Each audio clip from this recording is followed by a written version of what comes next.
Chapter 2 The Yoga of Knowledge. Sanjaya said, Sri Krishna then addressed the following words to Arjuna, who was overwhelmed with pity, whose eyes were filled with tears and agitated, and who was full of sorrow. Sri Bhagwan said, Arjuna, how has this infatuation overtaken you at this odd hour? It is shunned by noble souls. Neither will it bring heaven nor fame to you. Yield not to unmanliness, Arjuna. This does not become you.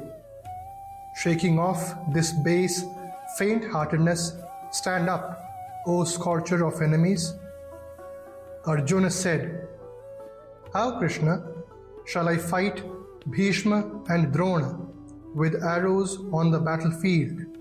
They are worthy of deepest reverence, O destroyer of foes. It is better to live on alms in this world by not slaying these noble elders, because even after killing them, we shall, after all, enjoy only blood-stained pleasures in the form of wealth and sense enjoyments. We do not even know which is preferable for us, to fight or not to fight, nor do we know whether we shall win or whether they will conquer us. Those very sons of Dhritarashtra, killing whom we do not even wish to live, stand in the enemy ranks. With my very being smitten by the vice of faint-heartedness and my mind puzzled with regard to duty, I beseech you, tell me that which is decidedly good. I am your disciple. Pray, instruct me, who have taken refuge in you.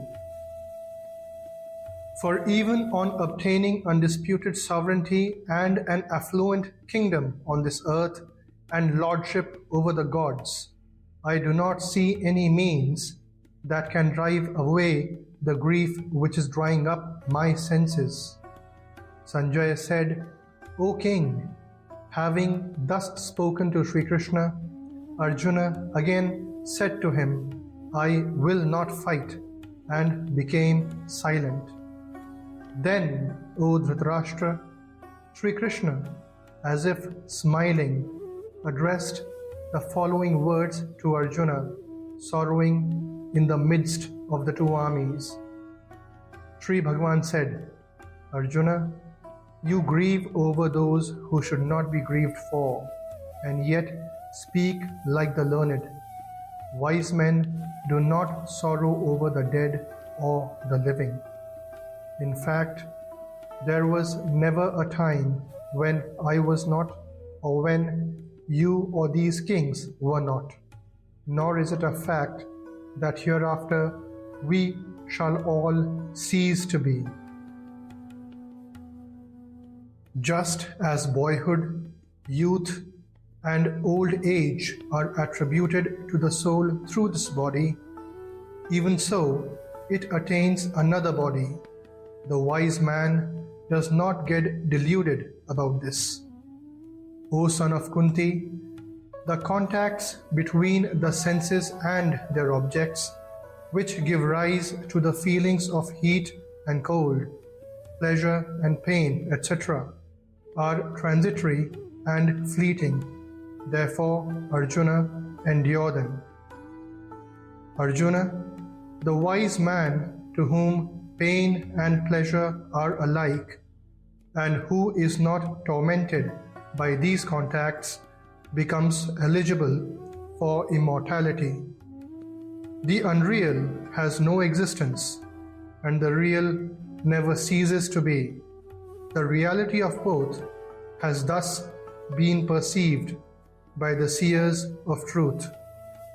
Know that alone to be imperishable, which pervades this universe, for no one has power to destroy this indestructible substance. All these bodies pertaining to the imperishable, indefinable, and eternal soul are spoken of as perishable. Therefore, Arjuna, fight. Both of them are ignorant. He who considers the soul to be capable of killing, and he who takes it as killed. For verily, the soul neither kills nor is killed. The soul is never born, nor it ever dies, nor does it become after being born. For it is unborn, eternal, everlasting, and primeval. Even though the body is slain, the soul is not. Arjuna, the man who knows this soul to be imperishable, eternal, and free from birth and decay, how and whom will he cause to be killed? How and whom will he kill? As a man shedding worn-out garments takes other new ones, likewise the embodied soul, casting off worn-out bodies, enters into others that are new. Weapons cannot cut it, nor can fire burn it. Water cannot wet it, nor can wind dry it. For this soul is incapable of being cut or burnt by fire, nor can it be dissolved by water, and is undryable by air as well. This soul is eternal, all-pervading, immovable, constant, and everlasting. This soul is unmanifest. It is incomprehensible, and it is spoken of as immutable. Therefore, knowing it as such, you should not grieve.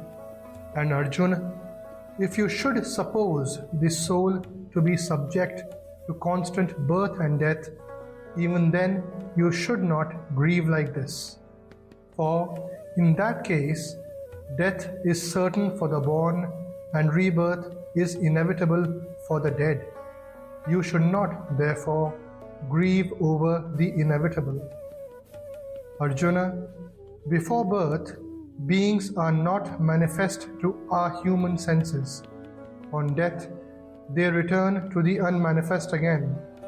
They are manifest only in the interim between birth and death. What occasion then for lamentation? Hardly any great soul perceives this soul as marvelous, scarce, while another great soul speaks thereof as marvelous and scarce. Another worthy one hears of it as marvelous, while there are some who know it not even on hearing of it. Arjuna, this soul dwelling in the bodies of all can never be slain. Therefore, you should not mourn for anyone. Besides, considering your own duty too, you should not waver, for there is nothing more welcome for a man of the warrior class than a righteous war. Arjuna, fortunate are the Kshatriyas who get such an unsolicited opportunity for war, which is an open gateway to heaven. Now, if you refuse to fight this righteous war, then shirking your duty and losing your reputation, you will incur sin. Nay, people will also pour undying infamy on you, and infamy brought on a man enjoying popular esteem is worse than death.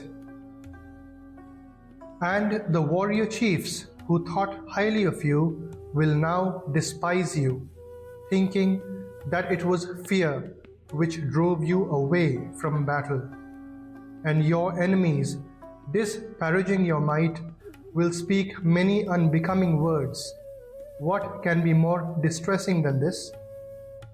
Die and you will win heaven, conquer, and you enjoy sovereignty of the earth.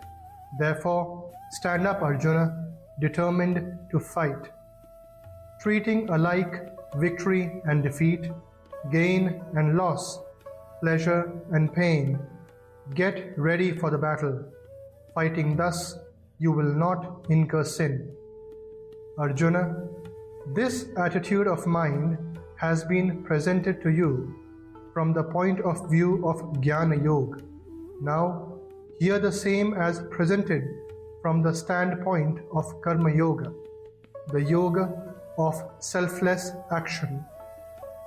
Equipped with this attitude of mind, you will be able to throw off completely the shackles of karma. In this path of selfless action, there is no loss of effort, nor is there fear of contrary result. Even a little practice of this discipline saves one from the terrible fear of birth and death. Arjuna, in this yoga of selfless action, the intellect is determinate and directed singly towards one ideal, whereas the intellect of the undecided, ignorant men moved by desires wanders in all directions after innumerable aims. Arjuna, those who are full of worldly desires and devoted to the letter of the Vedas, who look upon heaven as the supreme goal and argue that there is nothing beyond heaven, are unwise. They utter flowery speech recommending many rituals of various kinds for the attainment of pleasure and power with rebirth as their fruit. Those whose minds are carried away by such words and who are deeply attached to pleasures and worldly power cannot attain the determinate intellect concentrated on God. Arjuna, the Vedas thus deal with the evolutes of the three gunas, modes of Prakriti, namely worldly enjoyments and the means of attaining such enjoyments. Be thou indifferent to these enjoyments and their means, rising above pairs of opposites like pleasure and pain, etc.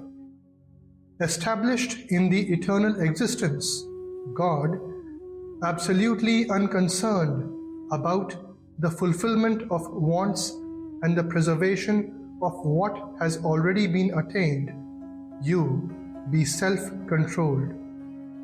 A Brahmana who has obtained enlightenment has as much use for all the Vedas as one who stands at the brink of a sheet of water overflowing on all sides has for a small reservoir of water.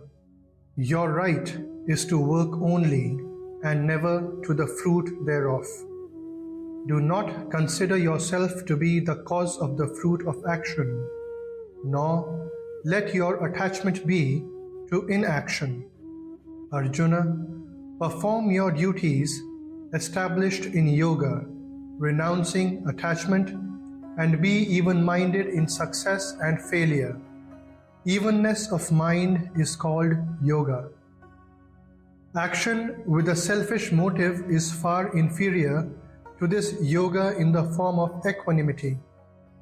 Do seek refuge in this equipoise of mind, Arjuna, for poor and wretched are those who are the cause in making their actions bear fruit.